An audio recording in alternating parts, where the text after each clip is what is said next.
हाँ भाई, आज अपने वो अंग्रेजी के अंदर ही सी इट का प्रयोग पढ़े। किसका? ही सी इट।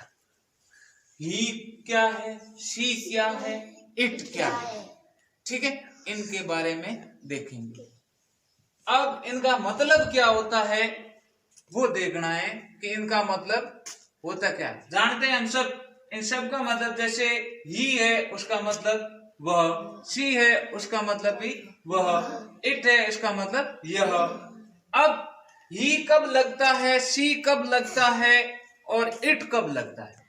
बहुत सिंपल सी बात, बहुत ही साधारण सी बात है कि ही तब लगता है जब कोई आदमी हो, लड़का हो, आदमी को, लड़का को, पुरुष को, मैन को, एक ही चीज है। जब एक आदमी हो या एक लड़का हो तो किसका प्रयोग होगा? ही का। यानी एक चीज होती है तो उसे कहते हैं एक वचन। क्या कहते हैं? एक वचन। जब भी कोई एक आदमी हो, एक अकेली चीज है, ये कुछ एक है तो ये एक वचन है। लेकिन यहां ही के अंदर ध्यान रखना है आपको, ही का प्रयोग तब होगा जब एक वचन होगा। पहले तो क्या होना चाहिए? एक वचन होना चाहिए। क्या होना चाहिए? एक वचन होना चाहिए। एक वचन होना चाहिए। एक वचन में ये एक बोट, एक कार, एक पेन, एक कुर्सी, एक लड़का, एक टीचर, एक किसान, एक खिलाड़ी, ये सारे एक वचन है, ठीक है। गणारा वे बहुत सारे होते हैं तो वो क्या कहलाते हैं? बहुवचन, ठीक है। लेकिन पहली शर्त है ही के लिए कि एक वचन हो। क्या हो? एक वचन हो या किसी का नाम हो। एक वचन हो या किसी का नाम हो। दूसरी चीज, पुल्लिंग होना चाहिए। क्या होना चाहिए? पुल्लिंग। अध्यापक पुरुष है, पुरुष है, ताड़ दी उड़ोगे। अध्यापक एक पुरुष है। अध्यापिका कौन है? पुरुष है, लुगाई? लुगाई। अध्यापक एक पुरुष है तो पुरुष होगा, एक पुरुष होगा तो लगाना ही, और एक महिला होगी तो लगाना है सी। दोनों में एक वचन होना चाहिए।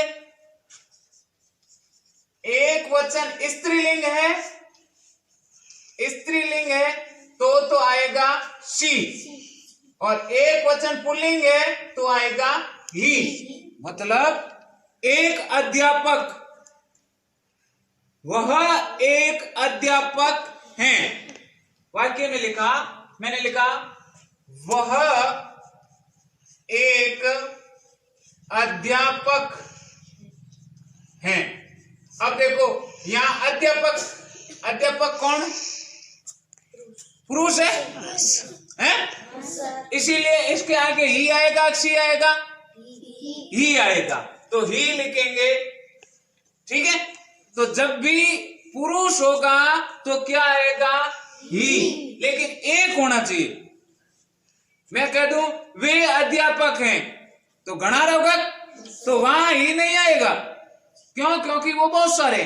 तो एक वचन पुल्लिंग है, एक वचन भी होना चाहिए और पुल्लिंग भी होना चाहिए। यानी सिंगुलर नंबर, सिंगुलर यानी एक वचन, नंबर यानी सिंगुलर नंबर, एक वचन, ठीक है।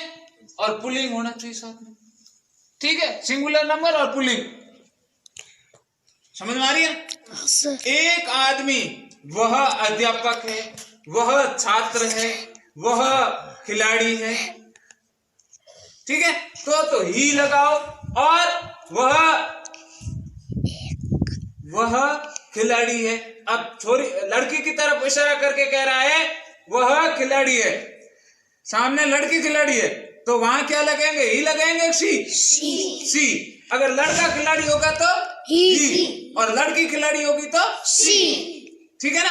समझ में आ रही है ना? हाँ सर। तो ही और सी का प्रयोग समझ में आ गया ना? हाँ सर। ही और सी का प्रयोग तब होगा जब दोनों में एक वचन होना चाहिए या किसी का नाम होना चाहिए।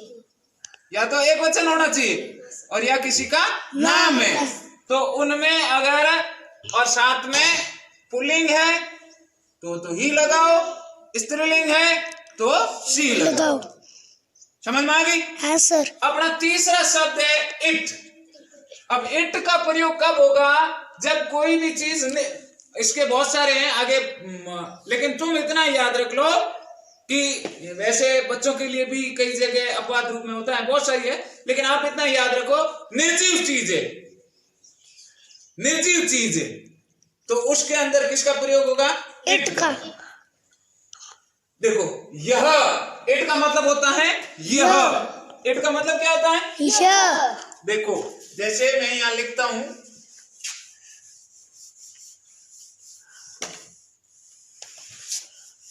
इट का मतलब ये होता, पता है आपको सबको? हाँ सर। है? तो लिख दिया मैंने, यह एक किताब है। अब किताब सजीव है या निर्जीव है? निर्जीव। निर्जीव है। किताब सांस लेती है? नहीं सर। गति करती है? नहीं सर। बढ़ती है? नहीं सर। ना तो किताब गति करती है, ना वृद्धि करती है, ना श्वास लेती है। भाई किताब में देख लो, आप देख लो, आप क्या पहले इतने थे, अब इतने लंबे हो गए, वृद्धि हो गई ना? हाँ सर। आप अभी यहाँ बैठो और छुट्टी होने के बाद घर चले जाओगे, गति करती ना? हाँ सर। लेकिन ये किताब यहाँ रखी हुई है, कल भी यहीं रहेगी, परसों भी यहीं रहेगी, जब तक हम उठाएंगे नहीं। तो जो गति करे, जो श्वास ले, जिसकी वृद्धि हो, वो सजीव है, और जो गति नहीं करे, श्वास नहीं ले, वृद्धि नहीं हो, वो निर्जीव है। तो निर्जीव चीजों के लिए किसका प्रयोग? इट का। किसका प्रयोग? इट का। अब यहां अंग्रेजी में दिस का मतलब भी क्या होता है? यह। और इट का मतलब भी क्या होता है? यह। लेकिन दिस का प्रयोग सजीव और निर्जीव दोनों के लिए हो सकता है। दिस का प्रयोग सजीव और निर्जीव दोनों के लिए हो सकता है, लेकिन इट का प्रयोग निर्जीव के लिए ही होगा। तो यहां मैंने लिख दिया यह एक किताब, यह को अंग्रेजी में कह दिया दिस, और दिस के साथ में आएगा इज। ये वर्ब है, क्या है? वर्ब, क्रिया। दिस के साथ में क्या आ गया? दिस और दैट के साथ में इज आता है, पता है, पहले ही बता दिया। अब किताब एक, कितनी किताब? एक किताब। हाँ सर। एक को क्या कहेंगे? ए। और किताब को क्या कहेंगे? Book. Book. This is a book. ठीक है, ये भी सही है। अब मैंने इसकी जगह दिस नहीं लिख करके लिख दिया इट, क्योंकि इट को भी अंग्रेजी में यह कहते हैं। हाँ सर। और निर्जीव है, इसलिए इसका किसका प्रयोग होगा? इट का। और इट के साथ में भी क्या आता है? इज। और किताबें कितनी हैं? एक। A book. This is it. This is a book. This is a book. This is a book. It is a book. जैसे एक और वाक्य लिखते हैं, यह एक पेन है। अब पेन सजीव है या निर्जीव है? निर्जीव। निर्जीव है ना? हाँ सर।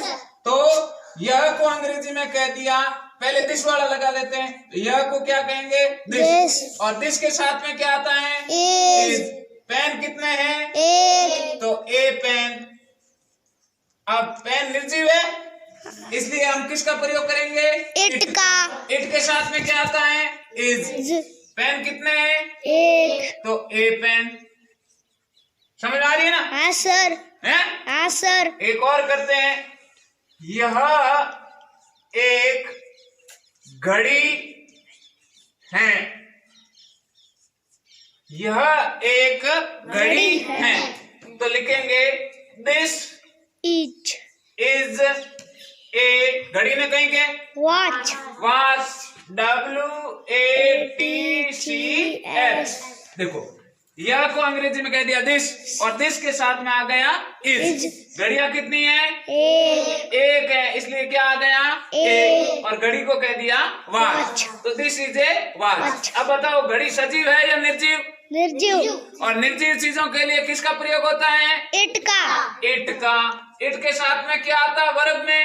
Is is. घड़ी कितनी है? एक है, तो क्या आएगा? ए। और वॉच का वॉच। समझ भाई? हाँ सर। यहाँ तक समझ भाई?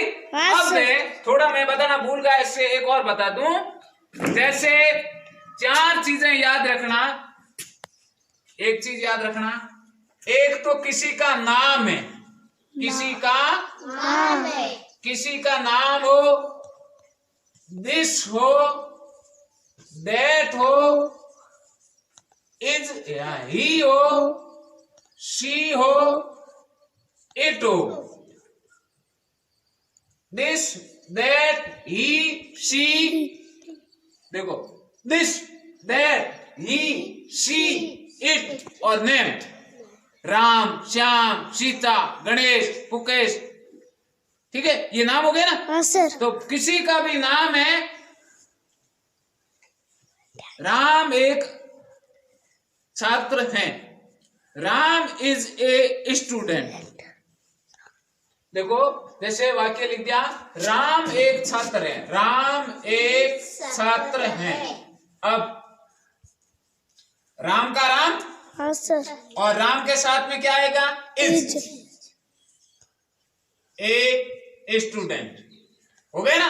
हाँ सर। अब देखो जब भी किसी का नाम आए, दिस आए, दैट आए, ही आए, शी आए, इट आए, तो उनके साथ में वर्ब लगेगी इज। वर्ब क्या लगेगी? इज। यानी दिस आ गया है वाक्य में, तो दिस के साथ में किसका प्रयोग होगा? इज का। दैट के साथ में भी